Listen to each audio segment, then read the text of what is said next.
It's Saturday evening. You're not at work, but your mind still is. And in the next few minutes, I'm going to prove something uncomfortable. Your paycheck is lying to you. You're on your couch, phone in hand, food delivery app open. Not because you're lazy, because you're empty, because your brain ran out of energy somewhere between your last meeting and your drive home. Cooking feels like climbing a mountain. So you tap a screen. $40 disappears. Then a drink. Then a show you're not even interested in. Just something loud enough to shut your thoughts off. And you tell yourself the same sentence millions of people repeat every weekend. I earned this. But what if I told you? You didn't just spend $40? What if I told you your job already charged you in stress time, exhaustion, and invisible expenses long before your paycheck ever arrived? You think you make $30 an hour. But after real-life math, not HR math, you might be closer to minimum wage. This is Entropy of Mind, where we decode the invisible systems quietly running your life. If you've ever wondered why your salary looks fine, but your savings barely move, hit subscribe, because today we're exposing the biggest financial illusion of adulthood. Your paycheck is lying to you. Let's start with something nobody questions. From the moment we leave school, we're trained to measure success by one number: salary. How much do you make? What's your annual income? Did you get a raise? $40,000 sounds modest. $60,000 sounds solid. $80,000 sounds comfortable. Six figures sounds elite. But here's the problem. In business, looking at revenue without looking at expenses is how companies go bankrupt. If a cafe sells $1 million worth of coffee but spends $990,000 on rent, staff, supplies, and utilities, that business isn't thriving. It's barely alive. It's one slow month away from collapse. Yet when it comes to our own labor, we never calculate expenses. We only look at income. And the product being sold is not software. It's not furniture. It's not consulting. It's you, your time, your energy, your attention, your emotional bandwidth, your physical health. You're the business. And almost nobody runs the numbers. So let's do what most people never do. Let's audit a human life the same way investors audit a company. Imagine someone, we'll call him Alex. Alex isn't miserable. Alex isn't rich. Alex is normal. Alex works full-time at a decent job and earns $65,000 a year, about $31 an hour. On paper, he's doing well. His parents are proud. His co-workers respect him. His LinkedIn looks solid. But numbers on paper and numbers in reality are rarely the same thing. Before Alex ever touches that $31 an hour, the government takes its cut. Federal tax, state tax, Social Security, Medicare. That $31 becomes closer to $24.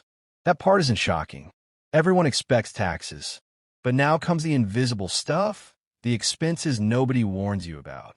The ones buried inside your lifestyle. Let's start with the most obvious one. Alex doesn't work from home. He commutes. That means gas, car insurance, oil changes, tires, repairs, parking fees. Even modest commuters spend thousands of dollars every year just to reach the building where they make money. And here's the part nobody talks about. Alex doesn't own a car because he loves driving. He owns it because he needs to work. If he worked remotely, he might not need a car at all, or could downgrade massively. So this expense isn't optional. It's job-related. And if Alex takes public transit, that's still hundreds or thousands per year in passes and fares. Transportation is the first silent tax on your salary. Now let's talk about something more subtle. Alex can't show up to work in sweatpants and flip-flops. He needs office clothes, shoes, belts, jackets, haircuts, grooming products, dry cleaning. None of this is about fashion. It's about survival.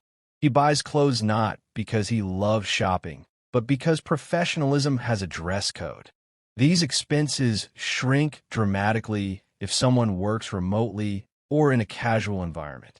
But again, these costs never appear on job offers. They appear on credit cards. Now we reach the most damaging category, convenience spending. Because Alex wakes up early, commutes, sits in meetings, and drains his cognitive energy all day, he comes home exhausted. And exhausted people don't optimize. They order food. They grab coffee. They skip grocery shopping. They choose speed over efficiency. Not because they're lazy, but because their brains are depleted. Alex buys lunch instead of cooking. He buys coffee instead of brewing. He orders delivery instead of meal prepping. Each decision feels tiny, but over months and years, this becomes thousands of dollars, quietly leaking from his paycheck. And again, these expenses wouldn't exist without the job. If Alex weren't working full-time, he'd have the time and energy to cook, prepare meals, and reduce costs dramatically. But work drains the energy needed to avoid work-related spending. That's one of the most brutal loops in modern life. Now we enter the category nobody budgets for: emotional spending. This is the money Alex spends not for pleasure, but for relief. The Friday night drinks because he needs to take the edge off. The impulsive weekend trip because he needs to get away. The online shopping spree because he deserves something nice. The subscriptions that numb silence. The comfort food. The scrolling. The therapy sessions. This isn't fun spending. This is recovery spending. It's money spent to emotionally recover from stress the job creates. And nobody talks about it because nobody wants to admit their job is hurting them. But it is. And it's expensive. Now, let's add everything together. Alex earns $65,000. After taxes, around $50,000. After commuting costs, around $46,000. After appearance expenses, around $44,000. After convenience spending, around $38,000. After emotional spending, around $35,000. Suddenly, Alex isn't earning $65,000. He's living on $35,000. And this is conservative. In major cities, these numbers can be far worse. But we're still not done. Because income alone doesn't determine your wage. Time does. And just like we overestimate income, we massively underestimate time. HR says Alex works 40 hours a week. That's fiction. Let's count real life. Alex wakes up early to shower, dress, and mentally prepare. Unpaid labor. He commutes 30 minutes each way. Unpaid labor.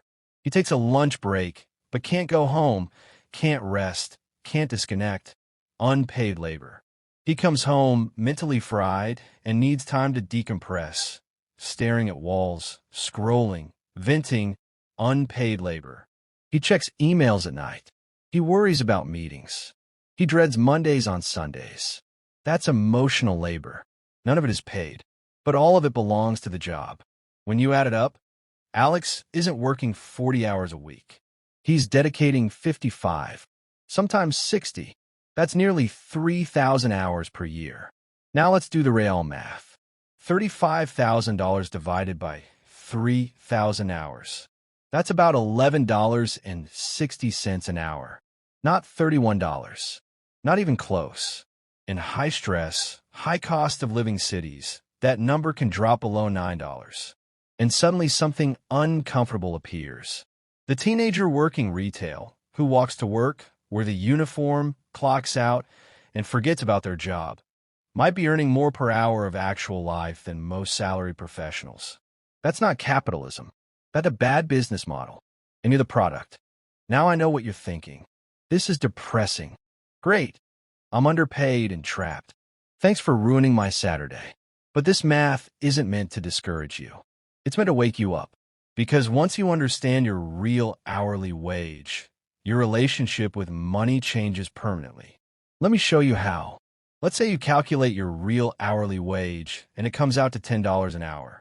Now, imagine you walk into a store and see a jacket for $120. Your brain shouldn't see $120.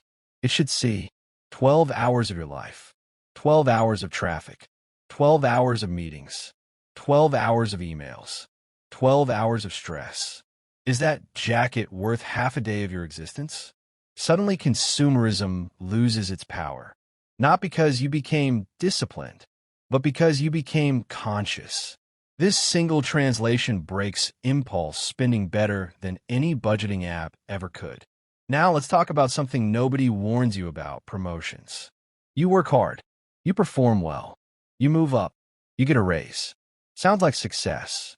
But then, your responsibilities multiply. Your hours stretch. Your stress increases. Your inbox explodes. Your availability expectations skyrocket. So, what happens? You order more food. You buy nicer clothes. You commute longer. You take more vacations to recover. You spend more money to manage more stress. And suddenly your $10,000 raise quietly evaporates. Your income went up. Your expenses went up faster. Your time went down. Your real hourly wage actually went down after getting promoted. That's not advancement. That's leverage disguised as success. Now, let's talk about the most dangerous part of this equation. Not today's spending, tomorrow's consequences. That $5 daily coffee because you're too tired to brew one, that's $1,800 per year, invested over 30 years at modest returns. That's nearly $200,000. Not because coffee is expensive, because time is expensive. Every dollar spent to survive your job is stealing from your future self. You're not buying caffeine. You're buying exhaustion today and selling freedom tomorrow. You're not ordering takeout. You're financing burnout. And the system depends on you being too tired to notice, too tired to calculate, too tired to resist, too tired to optimize. So you stay stuck in the loop. Work, spend, recover, repeat. Not living, enduring. Here's the uncomfortable truth. Most people don't have a money problem. They have a time efficiency problem. They aren't poor. They're inefficient structurally. The system extracts time, energy, attention, and emotional bandwidth, then sells comfort back to you at premium prices. You're not failing. The math is failing you. And once you see it, you can't unsee it. Now let's talk about solutions, real ones. Not quit your job and move to a cabin solutions. Not motivational poster nonsense. The goal isn't higher salary. The goal is higher real hourly wage. That means maximizing what you keep in money and time for every hour of life you sell. Here's how. First, reduce time leakage. Can you negotiate remote work 2 days a week? That eliminates commuting time and commuting costs. That's a raise without your employer paying you more. Can you shift your hours to avoid traffic? Can you batch meetings? Can you protect mornings or evenings from work intrusion? Time saved equals wage increased. Second, reduce work-induced spending. Can you meal prep on Sundays? Bring coffee from home? Wear simple clothes instead of chasing office fashion? Stop buying convenience because you're tired by designing systems that make fatigue cheaper? Every dollar of work-related expense you eliminate becomes pure profit. Not for your company, for your life. Third, reduce stress costs. Can you set boundaries on email? Stop volunteering for unpaid emotional labor. Say no more often. Stop tying your identity to performance metrics. Lower stress equals lower decompression spending. Less burnout equals more energy. More energy equals better decisions. This isn't self-care. This is financial optimization. Now here's the shift that changes everything. You must start treating your labor like a business. Smart businesses don't chase revenue. They chase margin. Your life is the business. Your margin is the time and money left after expenses. If you make $100,000 but spend $95,000 and work 80 hours a week, you're failing. Not socially, not professionally, mathematically. But if you make $50,000, spend $20,000, and work 30 hours a week, you're winning. Not online, not impressively, but sustainably. And reality always answers to math. Now here's what I want you to do. Not tonight when you're tired. Not Monday morning when you're stressed. This weekend, when your mind is clear, run the numbers. Not emotionally, not defensively, mathematically. Calculate your commuting costs, your work clothes, your convenience spending. your stress spending, your real hours per week. Then divide net income divided by real hours. That number is your real hourly wage. Write it down. My real wage is $9.40 per hour. Put on your phone. Put it in your wallet. Put it near your credit card. The next time you're about to buy something impulsive, ask, is this worth 4 hours of my life? That pause alone will save you more money than any budgeting app ever could. We live in an era where the wealthy buy time. They outsource tasks. They automate labor. They eliminate friction. They protect energy.